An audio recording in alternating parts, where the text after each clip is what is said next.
Good afternoon, everyone, and welcome as well to our participants joining from Latin America. My name is Davina Luyten. I'm working for the HEAnet project.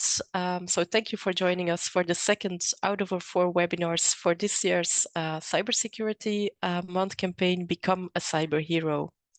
Now, as you know, Cybersecurity Month is an initiative launched by ENISA, the European Agency for Cybersecurity.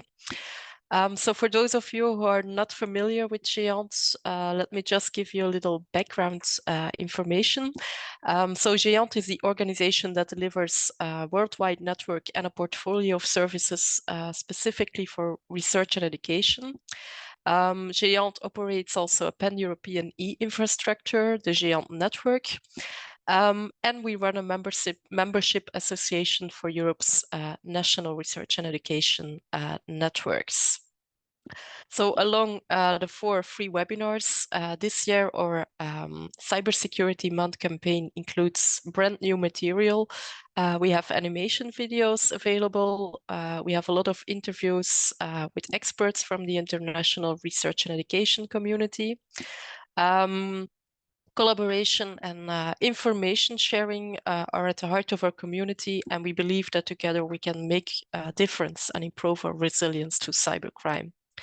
Now, if you're following the HEAnet Cybersecurity Month campaign on social media, you probably have noticed already the adventures of Granny Smith. So we have released a fictional 4-part vlog animation, Cybercrime for Newbies, which shows how hackers operate, giving an insight to their mindsets. But each week, our cyber heroes will give you also tips on how to outsmart hackers. So every week in October, we will release a new episode of our campaign of Granny Smith's adventures, addressing different topics related to cybersecurity awareness. So the topics for this week are phishing, smishing, and phishing. For next week, we will cover social engineering, ransomware, and backups. And then last but not least, in the 4th week of October, we will focus on the importance of reporting cyber incidents and sharing knowledge with the community. Coming back to our webinars, these will be held by security experts from industry and the wider HEAnet community. And we are very happy to welcome again our collaboration with Red Clara, the HEANet's counterpart for Latin America. Because thanks to this collaboration, we can offer you a live interpretation service in 3 languages, English, Spanish, and Portuguese. So if you're joining from Latin America, from Portugal or Spain, and you would like to follow today's panel discussion in Spanish or Portuguese, you can click on the globe icon in the Zoom control bar and then select your language. So today our topic is simulated phishing campaigns. So it will be a panel discussion, and we have 3 speakers. Our first speaker is Inka Karppinen. She's a lead behavioral scientist at CybSafe. Our second speaker is Tommy van Steen, assistant professor in cybersecurity governance at the University of Leiden. And our third speaker is Nathan Duffy, and he leads the penetration testing and vulnerability management team at HEAnet, the Irish National Research and Education Network. And then our moderator for today is Cornelia Puhze. She's an IT security awareness specialist at SWITCH. Before we start, just some practical information. The webinar will last for 1 hour, including a Q&A session at the end of the discussion. So there will be time for questions. If you have questions in the meantime, you can already put them in the chat, or otherwise at the end of the webinar, you can, of course, also raise your hands. So that's it for me. And I'm happy to give the floor to Cornelia. Thank you, Davina, for the very kind introduction. So welcome, everyone. It's great that you're all here. Just before we start, I'd like to say a few words about why we are actually having this discussion today. I'm sure all of you are familiar with the Verizon data breach report that says year after year that people have become the primary attack vector for cyber criminals. The last year showed us the number 78% of data breaches were due to the human element. In many cases, I think more than 60% due to stolen credentials. And a very common form in which these attacks are carried out in the workplace is via phishing emails. So obviously we need to teach people how to recognize phish and report it.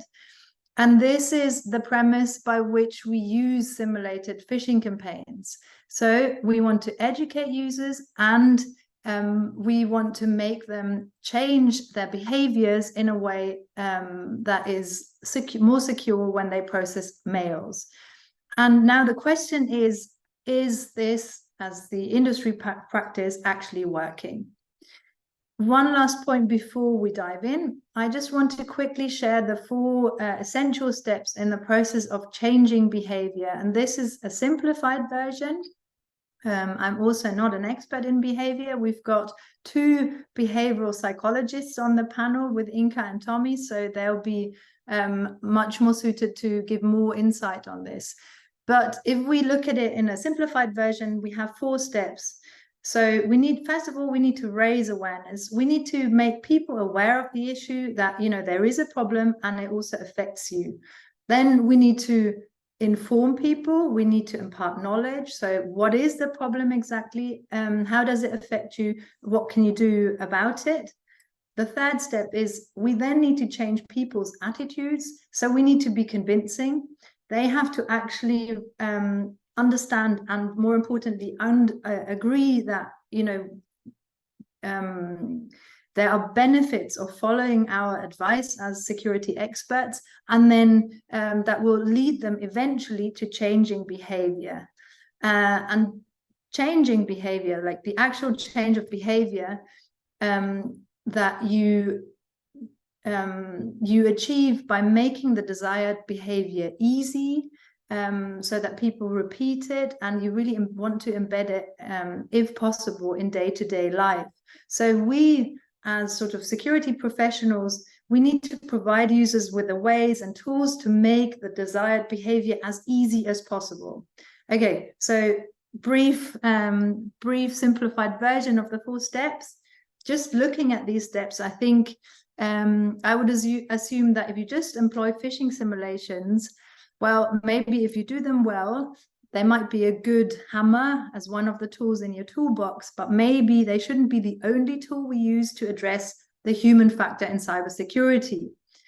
And I think with that, I would very much like to kick off our debate. And I would suggest we'll start off with the why and how of phishing simulations, followed by the pros, and then we go into the cons of simulated phishing. And then at the end, I'd like to very much round it up with our experts, with best practices and also alternatives. So let's go into our debate. Let's start with kind of looking at what is a phishing simulation? Why do organizations do it? What does it take to set it up? And what can we actually measure? Inka, I'd like to ask you the first question. In non-technical terms, what is a phishing simulation and why is it commonly used? Hi, everybody, and thanks for joining the chat and the debate. So what is a simulated phishing email in common terms? I would like to kind of phrase it as, how would I explain it to a 10-year-old or younger? So I would say it's a criminal, an attacker, wanting something out of us. So olden days, they used to come and knock your door, or they didn't knock the door, they just came in, but they tried to persuade to give us something, whether that's money or then data that leads to things like ransomware, or stolen credentials that also lead to ransomware. So the motivation behind is often the money, or there is the kind of more hackers that are ethical that can damage the reputation as well. What is the simulated form of it? Simulated form is when organizations want to educate us and help us to stay vigilant. And I always say help us, which should be the goal. But most often that is not the goal. And there is a requirement to compliance to report the kind of the vulnerability. Are we clicking on those emails? Are we providing our credentials? Are we opening the attachments, which could then basically lead to the business losing their money? And with the simulations, we are trying to test this. So that's not necessarily for the 10-year-old, but that's my understanding of it from my non-technical background. I hand over to more technical people. Great, thank you, Nathan. I think that's your call. In sort of more technical terms, what does it actually need? How many steps are involved in actually implementing a phishing simulation? Yeah, thanks very much for having me, and thanks for your question. So I suppose primarily there's 4 to 5 steps. There's 4 main steps, and then the 5th is one where organizations tend to forget. So the first step is kind of understanding of domains, and you need to purchase a domain that you're going to use for phishing. This can be purchased on websites like GoDaddy for as little as €5, and then you need to be able to generate email addresses that are linked to your domain that you're going to send them from. The second step then, is probably one of the more important ones, is you need to select a tool that you're going to use to launch the phishing campaigns or the phishing simulations. I'm not going to recommend any commercial tools on this call. I'm going to try stick to more open source. So the most popular open source one will probably be one called GoPhish. It's available on GitHub, free to download, and you can download this and create email templates on it. You can create your landing page. And then you need to link that phishing tool to an SMTP server, which is your standard mail transfer protocol server, where you can essentially send the mails from. So as part of that step, then you would need to either build your own mail server or you can use a third-party one.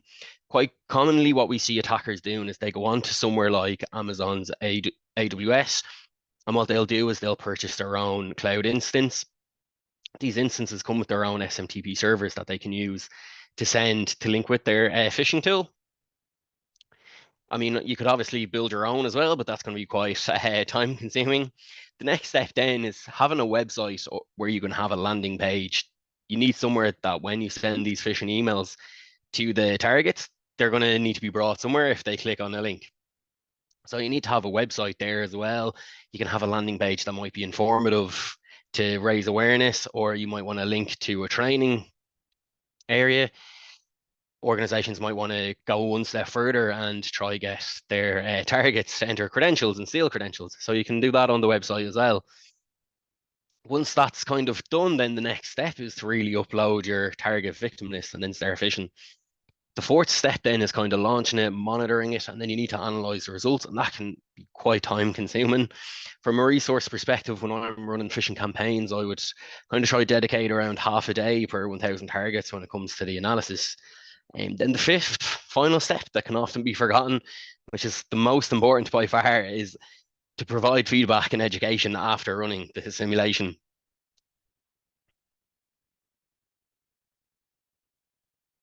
Thank you. What about one more technical question?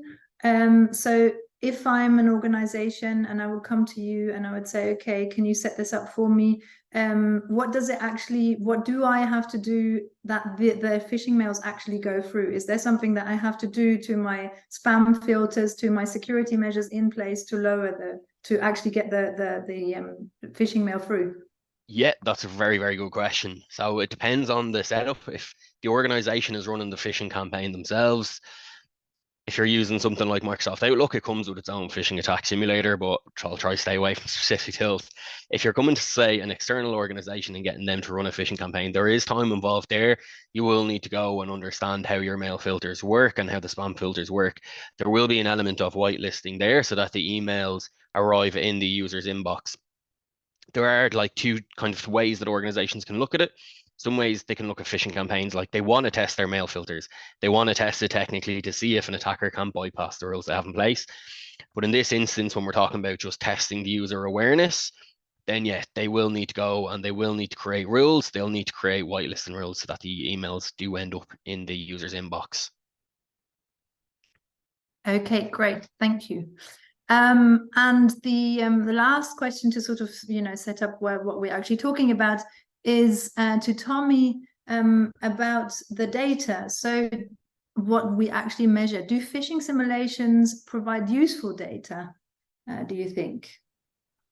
It depends a bit on how you set them up. If you only check whether or not people have clicked, for example, that might give you some idea of awareness levels, I guess. But those numbers are usually quite high and people are usually then quite shocked. It's more informative if you can add to that also, for example, measurements of what people do once they click. Do they provide personal information? Do they interact with whatever web page they end up with by going through that URL? And you would like to measure how many people report that email to IT or to some form of a cybersecurity department you might have in your organization. So if you can have that combination, then I think there can be quite useful data in there. If you focus only on the click rate, I think it's a bit minimal, so to say. Cool, thank you. So if we're moving on sort of to the pros now, Inka, you have the research perspective, but you also kind of have the business perspective, and you work with, or CybSafe works with a lot of very, large organizations. Do you think phishing simulations provide useful data for measuring the return of investment of what companies are investing in cybersecurity training? That's a very loaded question, and yes, I think everybody would like to have the easy answer to just say yes, but it is our ultimate goal, right? But can we say when we have sent out a phishing campaign, phishing emails to, let's say, all the 9,000 employees, some of them clicked, some of them didn't, some of them opened, some of them provided credentials, then did we do the training before? Do we do training after? Do we then measure again? Did that reduce the risk, and how much by? And why did it reduce the risk? Was it because people actually learned something when they did the kind of the awareness training, or was it just because they're kind of like, I just don't have time for this, or it went to a spam inbox, or they just were overloaded with other things and they didn't actually click on it. They just went to delete it because it looks like an advert, or they're not interested. We always have to find the why, because it's very hard to provide, like let's say that improvement was 8%. What is that 8% for? Still, there are maybe 5% who clicked and who do the bad stuff. You only need the one person. So when you look at the criminal attacker trying to attack an organization, they just need one person to do it. They don't need everybody to do it. It's a numbers game. So when they send even these kind of the old style Nigerian prince emails, what was it, 419 emails, we all know that they happen. But why do they send it? Because still people click on them. You send 100,000 of those. If there is 0.5% clicking on that, that's the people you need. It's criminals are opportunistic. They look for things, your most vulnerable moment. Maybe you're waiting for a phone call. Maybe you're waiting for a result. Maybe you just have a bad day. You want to be cheered up. You're curious about winning something. They use all these techniques to lure us in to do simple things. Maybe it is opening attachment or clicking on the website or doing something else. And this can happen not just with the email, obviously with attacks on smishing, voice phishing, which is wishing, and QR ishing is a new one, or not that new one. Criminals been doing that. So for us, it sounds new, but they are already a step ahead. So why we focus on, yes, the email kind of, you've been matched on a Tinder, or you've been, we need humanitarian help, or you won a lottery. We focus on those emails. People are already a steps ahead of us. They want to get to the top level, and how to get there is knowing the organization, personalizing those emails to go through. So I think if we just kind of have that false sense of security and rely on the simulations that rely on kind of the old ways of, here's a phishing email. Do you click on it? Do you open it? Do you provide details? Do you report it? Then, if 90% 99% of your organization don't do that. You're like, that's great, we are safe. That's kind of complacency in action and the false sense of security. So we need to start easy, but we also need to start building up the workforce to kind of raise the game. And that's kind of the hard bit to do. How do you do that? Later on, we might talk about ethics. How do you do that ethically? How do you do that in general, then that it provides you with some detail, with something that you can go to your board and say the simulations are good, we should keep them. But yeah, argument goes, there is other things that can help you alongside the phishing, which we'll talk hopefully later. Very long answer. Well, thank you so much. We will indeed talk about this later. Nathan, you run phishing simulations, right, in your own organization as well as for others. Let's talk about your own organization. How do you think that the simulations enhance the overall security posture? Yeah, so I think it has a positive effect. When you're running regular phishing simulations, you raise awareness of potential threats. You provide the employees within the organization with the information they need to identify phishing emails, the common trends. And one of the most common trends we're seeing is, as Inka just said there, is the QR codes. We're seeing that a lot. So by running regular phishing campaigns, you do raise the awareness around them. I think when it comes to the security culture as well, by running regular phishing campaigns, you kind of reinforce in your staff and in your organization that you do have a strong security culture and that you are concerned about it, and you are trying to raise awareness. And that can affect other things as well. When you do create that strong sense of security culture, it decreases the likelihood of fraud being decreased within an organization. So yeah, I do think as well, though, just to add, phishing simulations should always be amalgamated or integrated into a security awareness training, or else you won't see those positive effects on your overall cybersecurity posture.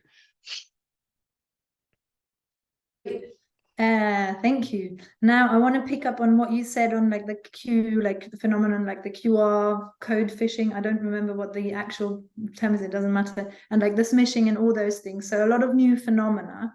And still we're sending people phishing mails, right? So mails. So tell me, from a behavioral science perspective, does that actually make sense to continue sending people phishing mails to change their behavior? Well, yeah, I don't think sending people phishing emails is necessarily going to influence their behavior itself. I think it's more a test of how well people already can do this. I can understand why organizations do emails instead of the other options, especially if it's by voice. With calling, that would take a lot of effort to try that out on everyone. You could try it with text messages in phones, for example, but it depends a bit on the organization to what extent people have personal phones or actually a company phone to do that with. You do sometimes see some initiatives to avoid the QR code one. So basically the idea that people say, scan this QR code to see something, and in fact they're showing you something completely different, or they're sending you a phishing text test by you scanning it basically. There you would hope that organizations and general society teaches people not to always use QR codes, but at the same time you now see, especially since COVID, that all kinds of restaurants and other organizations are actually using QR codes a lot more for people to quickly get to a menu or quickly get to their website, instead of actually being able to check what kind of link am I going to click if I end up scanning this QR code. So I can see why people stick to the emails. I'm not sure the emails themselves are influencing behavior, or whether they're more measuring how well people are currently doing. Okay, and in terms of like influencing behavior, I'm just proposing this because there has been also research on it that suggests that maybe if instead of sending people, like one phishing mail after another, you teach them the adversarial mindset, where you actually teach people, look, this is the way that bad guys act, and it doesn't matter whether this is phishing, smishing, whatever, via phone. This is what they're after. this is how you kind of, you know, check that the messages, no matter what kind of message, this is sort of your framework that people kind of, I don't know, understand, and then hopefully they can transfer it to no matter what, also sort of no matter what the the technical developments will be. What do you think of this kind of approach? No, I think that makes a lot of sense. And it's helpful for people to realize, right, which different outlets there are, how you could be targeted, so to say. You see this works with text a lot more around Christmas, when people pretend to be, you know, a parcel delivery service and say, hey, there's some issue with your parcel, or you might need to spend some money to have some, you know, border control costs covered, whatever. Click here to, you know, get to the website, then you don't end up at a phishing website. So the general guidelines and help of, hey, if you don't trust it, go to the website that you know, instead of via whatever link is presented, that you contact people through known ways of communication, whether that's email, whether that is calling them, whether that's meeting them in person or going to a specific website. All those things, please, yes, you know, keep doing that. And it's helpful for people to realize that it's not just emails that may contain phishing links, but that these can be, you know, transformed into text messages, or maybe voicemail messages, computerized calls, etc., and that it's not just an email that can cause this, so to say. Great, thank you. I always have to find the mute button. I would like to continue with Inka in the CybSafe booklet. There's this great section which is called "Why do most phishing campaigns fail?" I think that's a great question for the cons. It is definitely. The end question around that is the why they fail. Okay, the short of it is that a lot of the campaigns, they are pretty much one-off campaigns or one-off phishing training, and then you got the email. People tend to forget things. It kind of relates to that kind of compliance training that you do at the beginning of your employment, and then somebody asks you later, you have forgotten about it. So that's kind of one part of it. It's not ongoing necessarily. We don't give the people help when they need it there and then. We just say these bad things exist. We are not necessarily transparent that we are doing phishing campaigns. So some people can be really disgruntled about it, or the phishing campaigns can be quite unethical in a way that they. There was an example on the in the UK during the pandemic. Train operator staff, train company staff were sent an email saying that they're eligible for bonuses for their hard work during the pandemic, and click here, and it came from the CEO. That was a simulated phishing email, and that received a lot of attention. They shouldn't have done that, a lot of people say, but then again, that could have been a criminal. So they basically tried to provide a teachable moment. But I think they went quite far in levels of difficulty. So for example, with that NIST research paper we talk later, they also say about you need to think about your target audience. So you need to think about how you build them up. If you give them straight the advanced level difficult stuff, people are going to click. And what's that going to prove to you? Nothing. People click. You know, that moment of gotcha, it does nothing good for the organization, for your phishing campaign, for anybody really. Just makes people sad and unhappy. And then the next phishing email comes, they are still vulnerable. So we need to start from the kind of the easy levels, provide a continuous habit on these, and be transparent that we are phishing you every single day. This is not just like this week I'm going to phish you. Just say it's going to be happening all around. We have these campaigns going because that's what the criminals do. They don't stop for Christmas. They don't stop for anything really. They do it daily. Lucky we do have spam filters, but then people expect that that's the IT responsibility. Why don't we have spam filters, or why don't they work appropriately? Where we have to accept the error. Nothing works perfectly, and part of part of the reasons why phishing campaigns fail, but there are other reasons as well listed on the book. And obviously we need to create campaigns that are for people. So how the criminals operate, they are the best psychologists. They are probably better psychologists than me and Tommy, right? They know what makes people tick. They have time, they have networks, they share information, they are a step ahead. So we need to kind of speed up the game as well, stay a step ahead while we educate and raise the awareness. Whether we do that through phishing or any other methods, we have to give coping mechanisms to people. So what happens when you encounter a phish? What do? Is there a reporting button? Do you report it? Is it good to report? What if you've been a victim of phishing? How do you cope with that? Most people just go like, it wasn't a lot of money I lost. I just lost a little bit of data.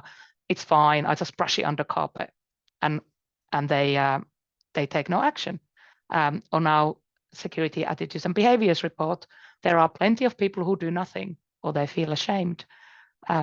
So definitely we need to change our game and our thinking to combat the phishing attackers, phishing emails, phishing, voice phishing, the QR phishing.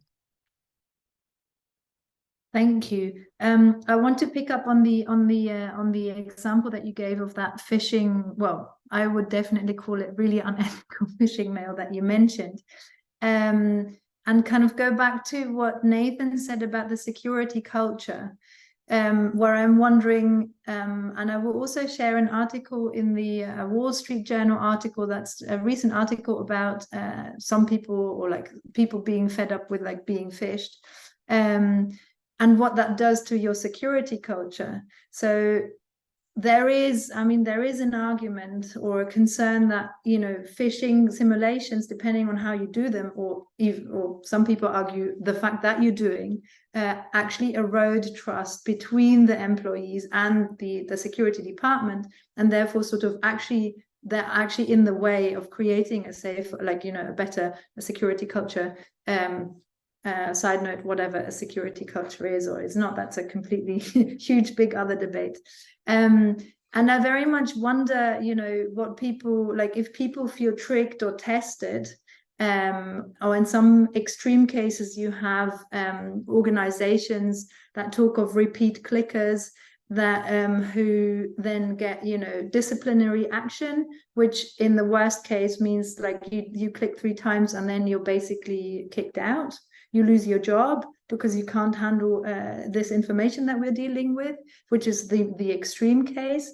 So you operate with fear, or with disciplinary action, which is then training, where I'm thinking, hang on, training shouldn't be a disciplinary action, because training should be learning, that should be fun. Otherwise, like, who wants to go there? So Nathan, that's kind of a big chunk of different questions. Can you go with that, or do you want me to be more concise and reframe it to one specific question? Yeah, maybe if you wouldn't mind just making it a little bit more concise. I just realized I have too much, like I'm really struggling. I have too much of an opinion. I try to be, Swiss tradition neutral. I'm trying really hard. Okay, so let's be concise. How do you respond to the concern that phishing simulations might erode trust between employees and IT security departments? Here we go. Yeah, and look, it's a very tricky one. With the example Inka gave there of the train company in the UK where they targeted 2,500 of their staff, like obviously, yes, that comes across, it's quite unethical, especially given that they done it during the pandemic. But then we have to look at the cyber criminals too. They don't draw the line anywhere. Like we've seen with the Russia-Ukraine situation, we've seen phishing emails coming that are like fake pleas from people begging for help to get out of war-torn countries. And so it just shows that these cyber criminals, they don't have a line. They're not going to draw the line anywhere. But obviously, there does have to be some sort of ethical approach made in the organization. You can't send emails like that. And the aim of the phishing simulation shouldn't be to upset anybody. And I think if the organization takes the approach of trying to trick people, as you said, then people are going to feel tricked. I think from the beginning of the phishing simulation, before you send any emails, before you even decide on what emails you're going to run, I think it's really important that you establish a clear communication plan to inform all of your employees about the program. You need to be transparent about the purpose and the objective of it. And the objective should be not to trick people. The objective shouldn't be to trick employees, sorry. It should be to raise awareness and teach people what they're trying to look out for. So you need to have that clear objective from the start. I think as well, then, to kind of keep that trust there in place as well, you need to provide guidance and resources to the employees who fall victim. If somebody clicks on it, as you said, it shouldn't be a case of, okay, we're going to name and shame the people who fell for this, and we're going to force them into doing this, or there's going to be disciplinary actions. It should be about teaching people, and the organization needs to look at it as a positive. If somebody clicks a phishing simulation email within their organization, the organization needs to take the outlook of, okay, well, that's one click that the bad guys didn't get, and it's one click we got instead of them. They need to take these kind of approaches and have that mentality when running it. Yeah, great, thank you. And can I add on that, actually, Yes, because that's a really good point. Yeah. It is like, yes, so if people clicked on it, it just shows like, okay, this is actually the area we need awareness. So you could then analyze the email that people clicked. Is it why they clicked on it? Was it the influencing technique? So you got things like authority, CEO sent you an email and you have to pay an invoice or need to send a WhatsApp message there and then. You know, is it that urgency, sense of urgency, authority, or is it something about, you know, looking for a price draw or something like helping out people? Why did they do it? What's the emotion there? So that's then your next kind of training point, or the awareness point, is to focus on that aspect. What was the influencing technique? What was the nature of attack? Whether it was HR related email or it was more social, that people are in during pandemic, for example, people were locked up in their homes. If there was a, you know, social kind of meetup, maybe that was at the time, it was the greatest fish kind of email. But now it's something different. Now it's all about maybe saving money on electricity bills or something like that. So it's kind of like looking into why and then modifying your campaign accordingly for the next one. So yeah, just want to add that on that topic. Yeah, I'm really glad you added it. I think this is probably the point where I really want to mention the NIST fish scale. We'll share the link with you later. I find it really relevant because it really says, hey, numbers alone don't tell the whole story. So basically just what Inka said. And it's the so NIST says the fish scale is intended to help provide a deeper understanding of whether a particular phishing email is harder or easier for a particular target audience to detect. So it's basically a tool that can help you explain why click rates are high or low. And obviously, if you think about it, it makes a huge difference. If I'm being sent an invoice and I never handle invoices, of course I'm not going to click on it because I think, you know, what the hell, this is not relevant for me, this must be fish. But if I am handling, I don't know, 150 invoices per day, it's a very different story. So obviously for me, clicking on that is much more advanced to actually find the fish than for someone who never receives that type of email. And the same can also be said for, well, all sorts of scenarios, like the typical HR attachments that we see, you know, for CVs. Of course, if you're the CEO, you're not going to get, you know, like, you'll be suspicious because you don't usually get these types of mails.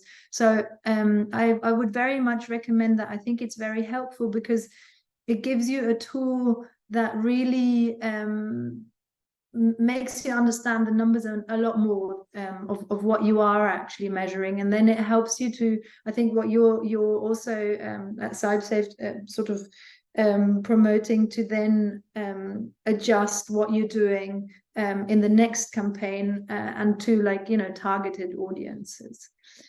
A little the side note on the NIST fish scale.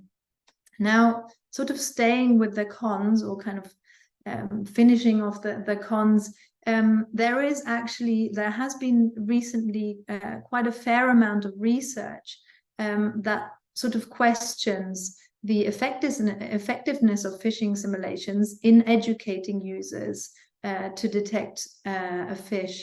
Tommy, can you give us a bit of an insight on that? Yes, so it's quite an interesting study that I think you'll be sharing afterwards as well by Luyten and colleagues who looked into what do people do when they get phishing emails? What do these tests actually achieve, yes or no? And what's interesting there is, and it links also a bit back to, should you educate people, only the people who click, is that if you get enough of these messages across, at some point, most, if not all people will end up clicking. So only training the people who click might not be that sensible, so to say.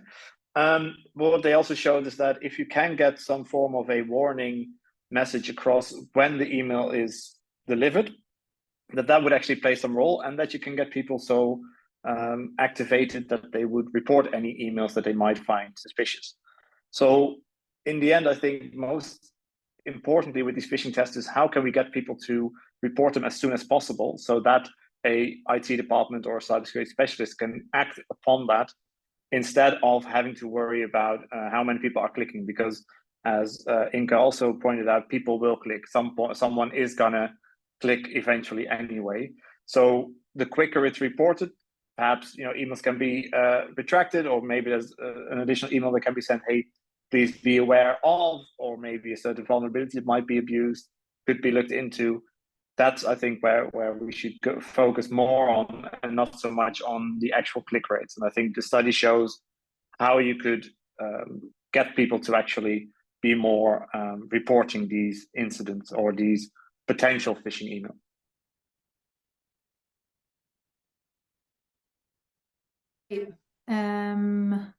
Thank you. We will indeed be sharing this with you. It's a study with 14,000 participants, so it's really a large scale, and it's also a lot sort of long term. It ran over 15 months. It's really interesting, and yeah, well, you'll have a read on it, and we'll continue with kind of looking at, now we've talked about lots of bad examples. What would a good phishing campaign look like, Inka? Oh, I have so many thoughts that are coming into my mind. Well, I think it's about setting up the campaign from the beginning, the purpose of it, what are the metrics you're going to use, how you're going to actually communicate. So it takes a little bit to set up. As CybSafe, we do actually provide a product that supports this. And the metrics you can measure, and kind of real time, who opens, who clicks, what happens. We have a supportive product on that. So then it's about the communications and then running the campaign itself. So I think it's all about as well, is your company ready for it? The culture, have they been actually receiving the information beforehand? So there is a lot of companies that say like, oh, we do phishing and then we do training afterwards. And it's like, people don't necessarily appreciate it. It sounds a bit like a punishment. If you are actually called repeat clicker, which sounds to me like a repeat offender, I think the language there is a little bit wrong. We should be kind of looking at why the people clicked. And maybe we can even target, we can personalize specific guidance and help for those people. And a lot of this on-demand help. So it is about things like nudges that come to play here. So if you receive a lot of emails, maybe you have a couple of things saying, nudging you, did you just win a World Cup ticket to rugby? Perhaps you should be careful of these, things like that. That just remind people timely manner. Not all the time, because that can be pestering as well. Same thing with having feedback on reporting, like, well done that you reported, because it can become too taxing. So the original problem is people they say, we don't report because nothing happens when I do. They don't see it. So perhaps having those kind of information points that actually we have avoided attack because so many people reported this. Not necessarily like every time you do something, you receive an email that then you have to again delete, because that's the security productivity debate, and that influences the culture in general. And with this kind of hybrid working conditions, we are logging in with different devices. We are changing applications all the time. We're working in hybrid environments. So we don't have the physical security of the building and its networks. We are relying on the kind of other networks that we log into. So it's all about the how can you then go on about encouraging the good security hygiene in general. And this then spills over with other behaviors, like, do you have good passwords? Do you have MFA? Do you back up your data? Things like that. So those can be the indirect measures of maybe this person is quite safe from phishing. They are knowledgeable about it because they also do these other good things. So we call it the spillover effect on behaviors. And I think I just went with a, what do you call it, the donkey's bridge to another topic and forgot the question whilst I was doing it. So my apologies if I did so. Happens often. It's such a passion topic for me, so I could talk about this till another hour or two. No, but I think you made a really good point. That kind of leads me back to saying, hey, this is one tool in the toolbox, but it's, you know, just one tool in a toolbox, and absolutely, and not the only one that you do once a year, and then you think, you know, this is enough to address and manage human risk. Let me just continue with the best practices. Nathan, do you have sort of best practices or recommendations that you would add for companies looking to implement a phishing simulation or phishing simulations? Yeah, I think Inka's covered quite a good bit of it there, around being transparent, and as I said previously, defining clear objectives with your employees. I think one thing around the best practices, and it kind of comes back to the previous question answered on trust, is organizations need to be fair when running phishing simulations. And when I say fair, I mean, quite often I've seen this throughout my career is I'll go to run a phishing campaign and say I'll be discussing it with yourself, Cornelia, and Cornelia might turn around and say, okay, here's the list of people we want to target. Oh, Inka, oh no, Inka's on the board of directors, can't target her. Oh, Tommy's senior management. No, definitely not targeting Tommy. We need to target all of the kind of ground level employees and users, and that's unfair, and that will kind of affect the trust, and it's not a best practice, and it's something that I've seen time and time again throughout my career. And yeah, I think everybody needs to be involved, everybody needs to be targeted. Quite often people in senior management will have higher levels of access, so they should be more around the primary targets that you do want to test. So yeah, just not to leave people out of that because of their position. Cyber criminals aren't going to not target somebody because of their job title and their position in the organization. They're going to target whoever they want, whenever they want. Yeah. Thank you for that. Just quickly looking at the time so that we have time for questions. I'd actually like to finish on one more question.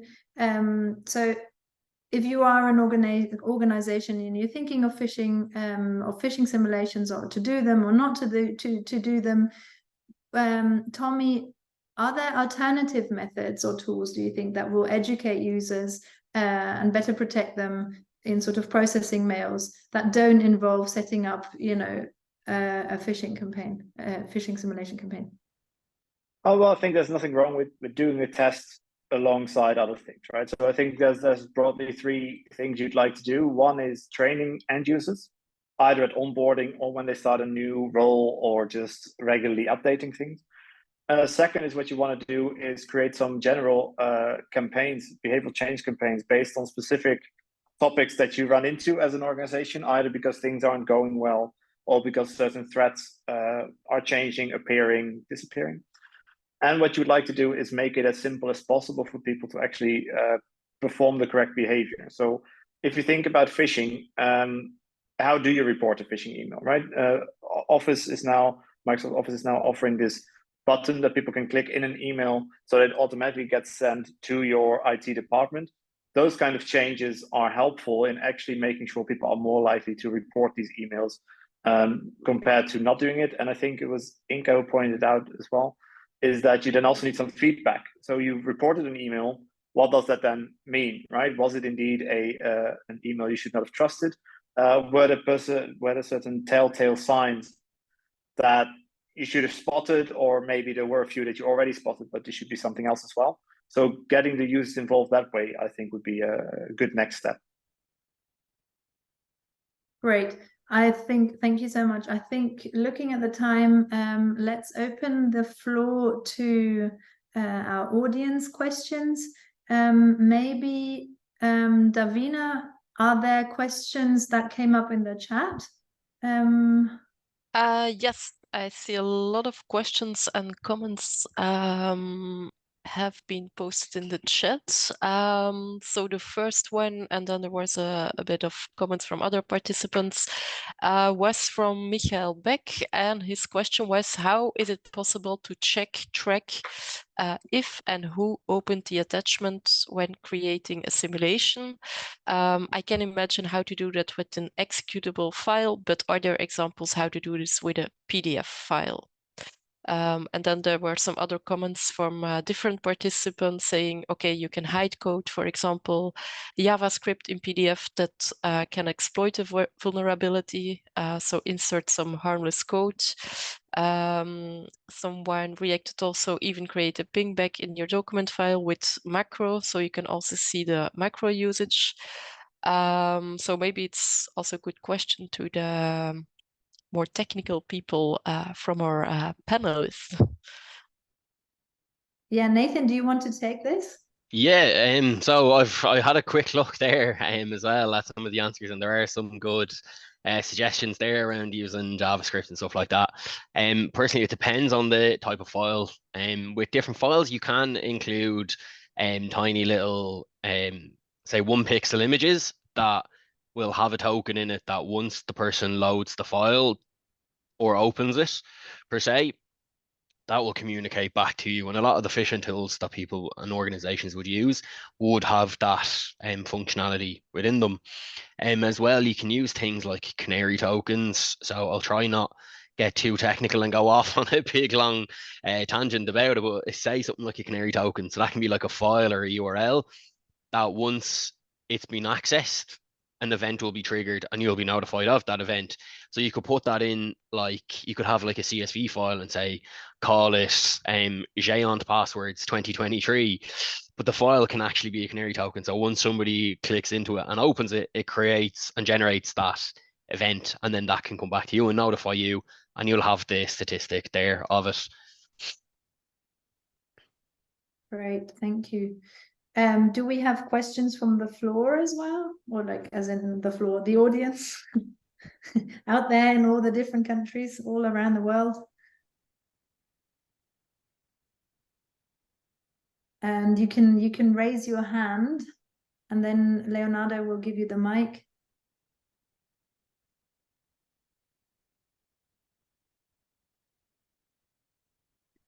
We have one more question in the chat.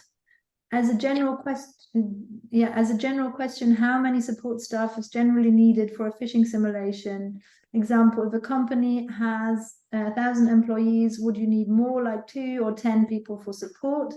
I assume that some people would indeed report the message, and how many mails are usually sent out per day in such a simulation? Who wants to take this question from the chat?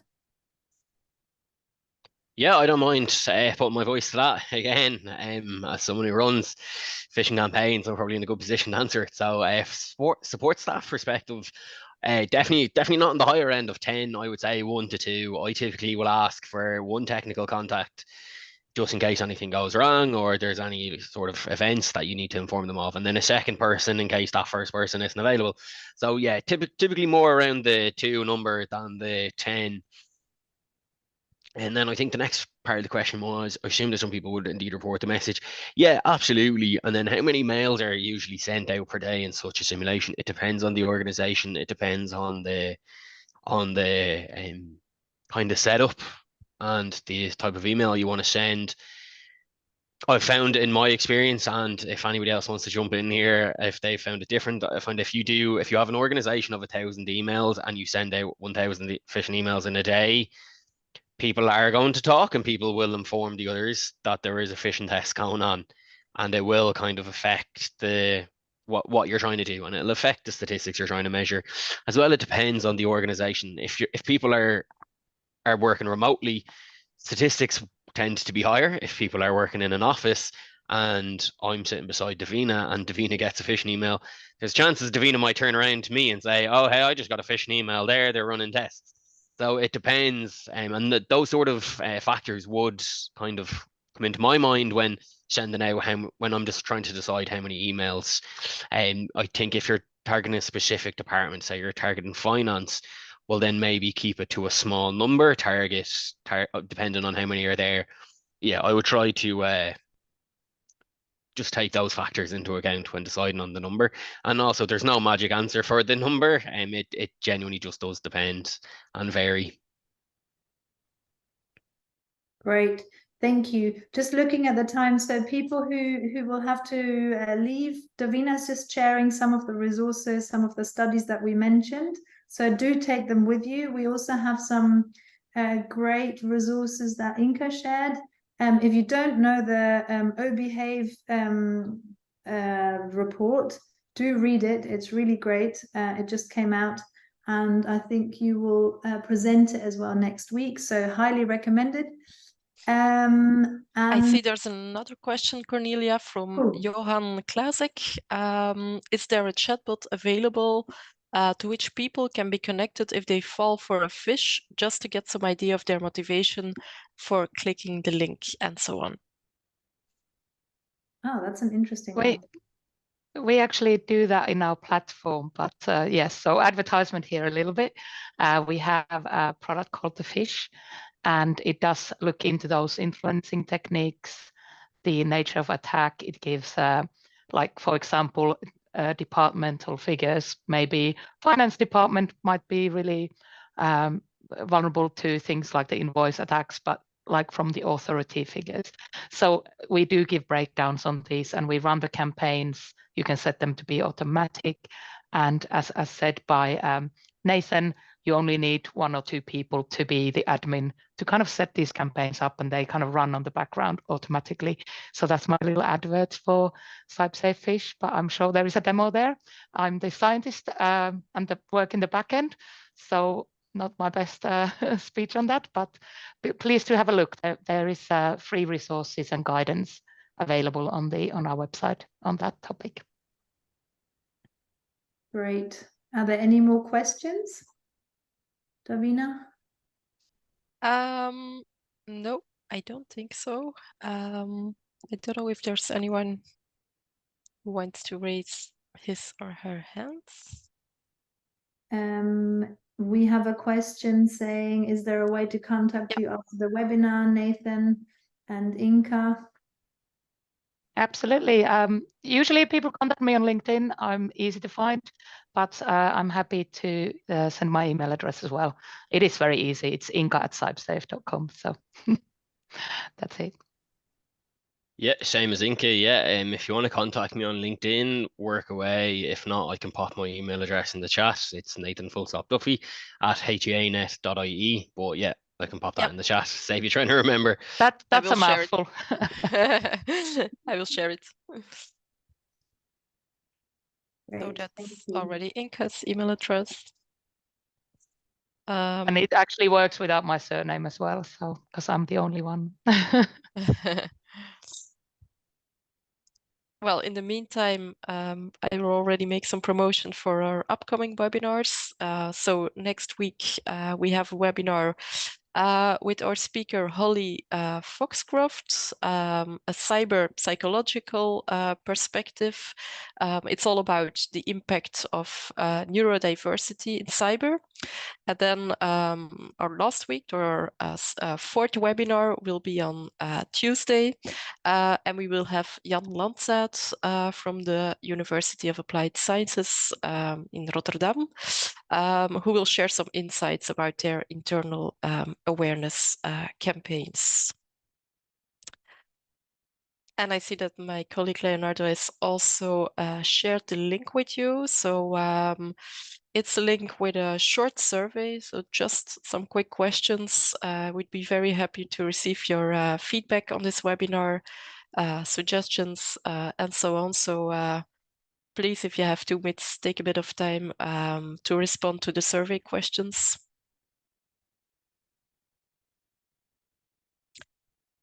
And I think if there are no other questions at the moment, we can finish our panelists discussion here. I want to thank all of our speakers, Inka, Nathan, and Tommy, and of course also Cornelia, our moderator, and you, our participants. I hope the content was useful for you, and we would love to see you joining also for our upcoming webinars. So thank you, and have a nice afternoon. Thank you for having us. Thank you very much, everyone. Bye. Bye-bye. Thank you. Thanks. Bye.